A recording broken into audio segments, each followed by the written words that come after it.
Bom dia, nono ano, tudo bem com vocês? Saudade de vocês, viu? Gente, eu quero dar parabéns, que eu tenho visto que tem gente que está estudando muito bem, está aproveitando esse tempo e tem realmente conseguido compreender as questões e além. Parabéns, certo? Gente, nós vamos estudar finalmente, né? Desde o sexto ano, todo mundo perguntando quando que a gente vai estudar a Segunda Guerra Mundial. Vamos começar hoje, tá? A estudar a Segunda Guerra Mundial. Essa guerra de proporções incríveis, até antes nunca vistas. Foi uma guerra global. Ele foi acabou entrando os países de todos os continentes.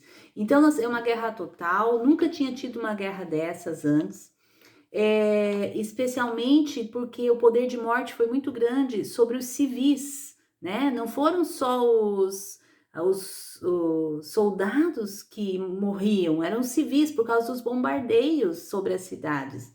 Também nessa guerra, um povo foi condenado ao extermínio, né? O povo judeu, Hitler queria acabar com todos os judeus da face da terra.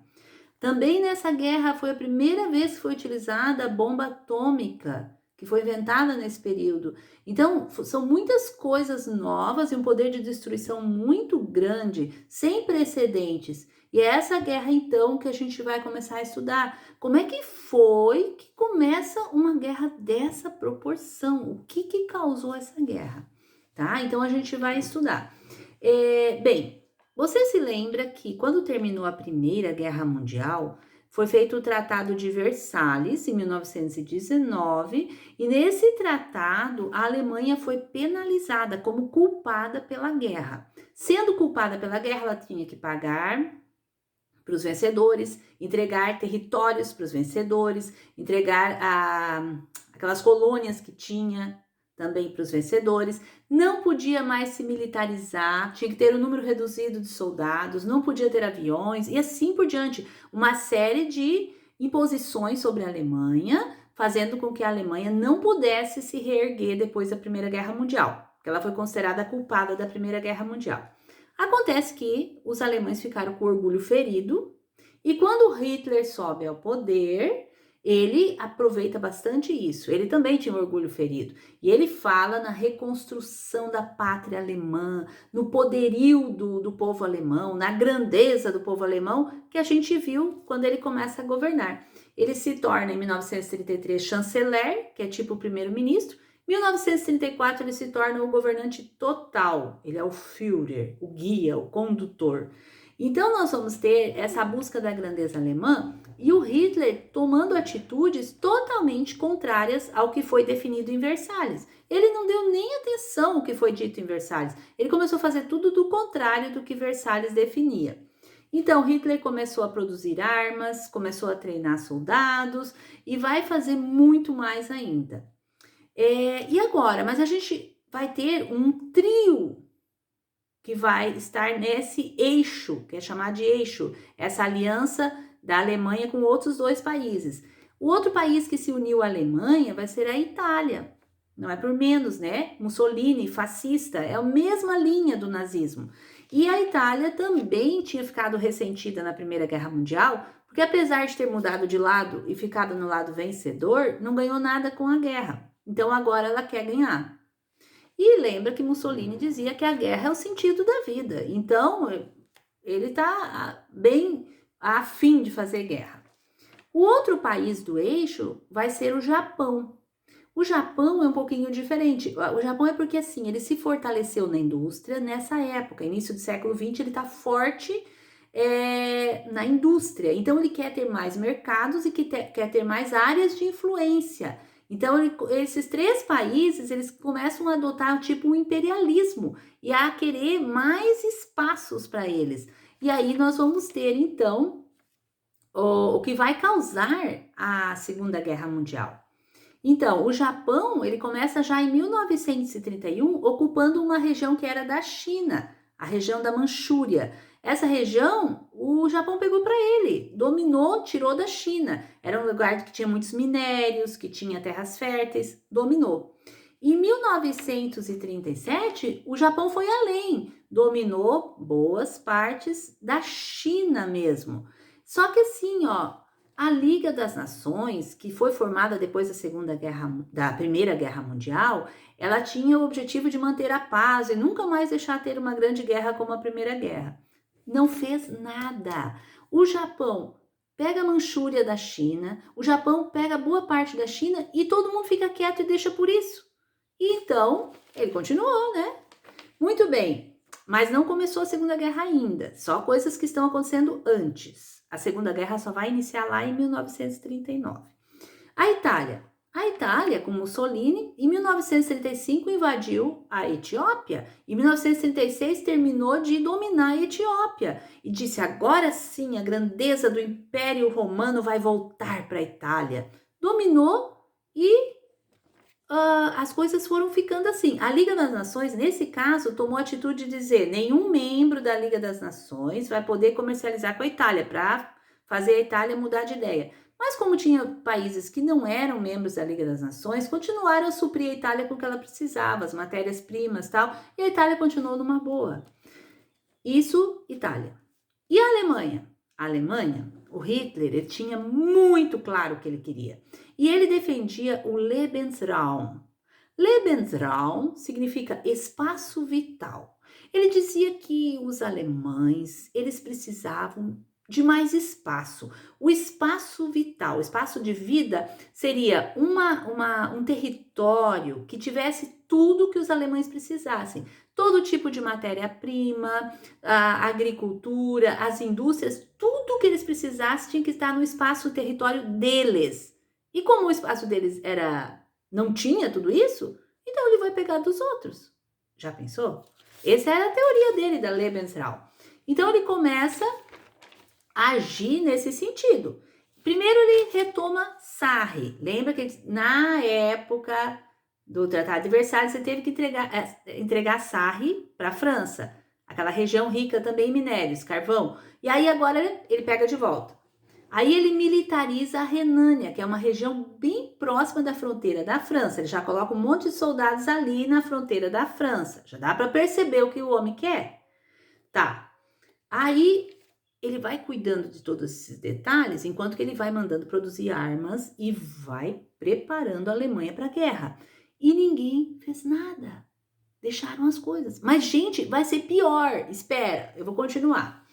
Aí o Hitler se aliou com Mussolini, né? Hitler e Mussolini se aliaram e ajudaram, que nós estudamos, Francisco Franco, o general Francisco Franco, na Guerra Civil Espanhola, na qual Franco era também um fascista, né? Lá chamava Falange.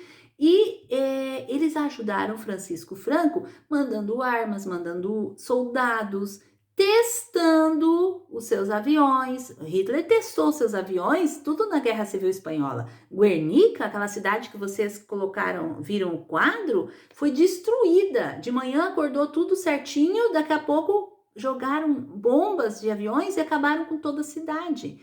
Isso que Pablo Picasso faz aquela pintura horrorosa, mostrando a coisa horrorosa que havia sido feito contra essa cidade. Então, Hitler e Mussolini ajudaram Francisco Franco já como um treino para a Segunda Guerra Mundial. Veja bem, e a coisa foi ficando assim. Então, nós vamos ter um eixo, como eu disse, o eixo vai ser o eixo aliança de 3 países. O eixo Roma-Berlim. Roma-Berlim, começou com Roma-Berlim, que é a Itália e a Alemanha. Depois vai entrar o Japão, tá? Aí é Tóquio. Eixo Roma-Berlim e Tóquio. Então, olha só, em março de 1938, estamos nos aproximando do início da guerra. O que o Hitler faz? Anexou a Áustria à Alemanha. Ele simplesmente manda os soldados para a Áustria e toma a Áustria para ele. Só que, pasmem, a Áustria não achou ruim. 90% dos austríacos gostava demais do Hitler, achava lindo o Hitler querer a grandeza do povo alemão. Ele mesmo era austríaco, né? Então, os austríacos receberam os soldados com flores, alegres. Aí a gente tem imagens de soldados carregando criancinhas, mulheres com roupas típicas e flores. Coisa mais estranha. Os austríacos gostaram de ser anexados à grande Alemanha, a esse terceiro Reich que estava se formando, que ia durar 1000 anos, onde todos os descendentes de alemães, os germânicos, viveriam juntos, em paz. Os austríacos, então, gostaram da ideia. Então, ninguém fez nada, já que gostaram, ficou por isso. Acontece que Hitler não está contente, ele quer mais. O espaço vital, o Lebensraum, precisa aumentar.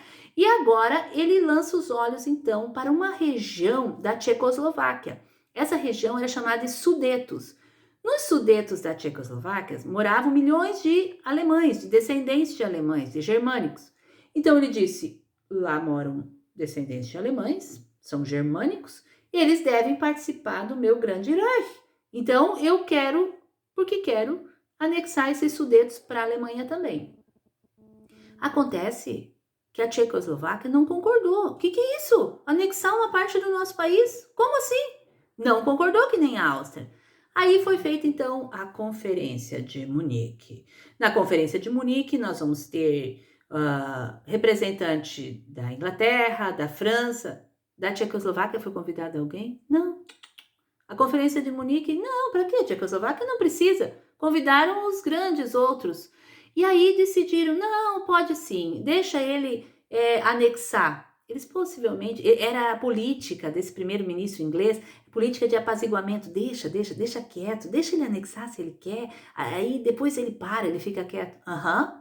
Cuidado, gente, quando a coisa começa, ela só vai aumentando. Eu lembro de uma frase que eu ouvi uma vez, aquilo que você permite se multiplica. Eu vou repetir. Aquilo que você permite se multiplica. Isso serve para tudo, gente. E serve ali para a questão de Hitler. Porque os países vão permitindo, e depois dá no que dá. Essa guerra horrível. E aí o que acontece? Ele anexou os Sudetos. Tá? A Tchecoslováquia não conseguiu resistir, eles estavam bastante fortes militarmente. A Alemanha estava super preparada. Aí, lógico, o Hitler não respeitou esse tratado que eles fizeram em Munique de anexar somente os Sudetos e vai lá e invade a Tchecoslováquia inteira. Mas ainda não começou a guerra, porque o pessoal ficou quieto. Aí os olhos de Hitler se voltam para a Polônia.